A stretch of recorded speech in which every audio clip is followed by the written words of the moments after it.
Aujourd'hui, on présente notre projet donc, de soutien aux femmes exilées qui traversent la frontière franco-italienne et qui rejoignent les refuges solidaires. Depuis 2017, on a reçu 28 500 personnes.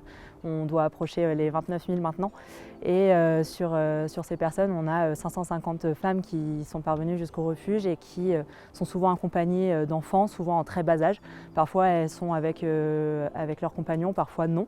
Et donc le refuge solidaire accorde une attention très particulière à l'accueil de ces femmes, puisqu'en fait les femmes qui arrivent ici après avoir traversé les Alpes à pied depuis l'Italie, en fait arrivent à Briançon sans aucune possibilité d'être hébergées par une institution quelconque, une administration quelconque.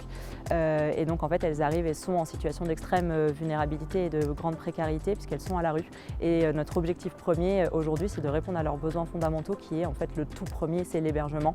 Et l'objectif, c'est qu'elles ne passent pas cette première nuit à la rue et qu'elles puissent être en sécurité, au chaud, sous un toit, avec de l'alimentation et d'autres personnes aussi pour ne pas être isolées dans cette situation de précarité.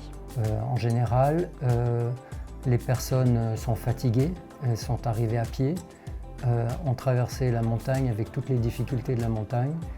Et c'est la première chose que par humanité on fait dans ce refuge. On prend soin de la personne et de ses besoins physiques. La difficulté immédiate, c'est de trouver la bonne langue de conversation et de mettre la personne suffisamment à l'aise pour qu'elle exprime ses besoins.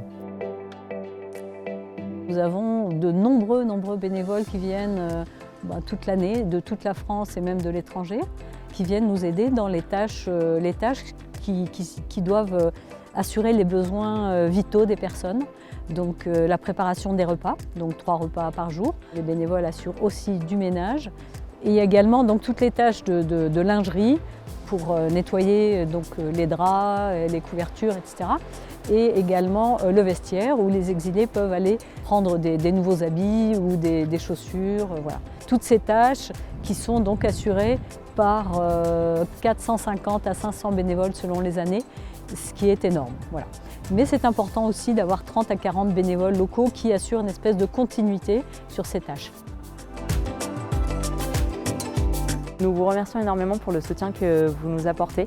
Tous vos dons sont importants pour nous et nous permettent au quotidien d'agir auprès de ces personnes et de les soutenir du mieux que nous pouvons. Et c'est grâce à la Fondation Monoprix, à Ulule et à votre engagement que nous pouvons faire cela au quotidien. Donc un grand merci.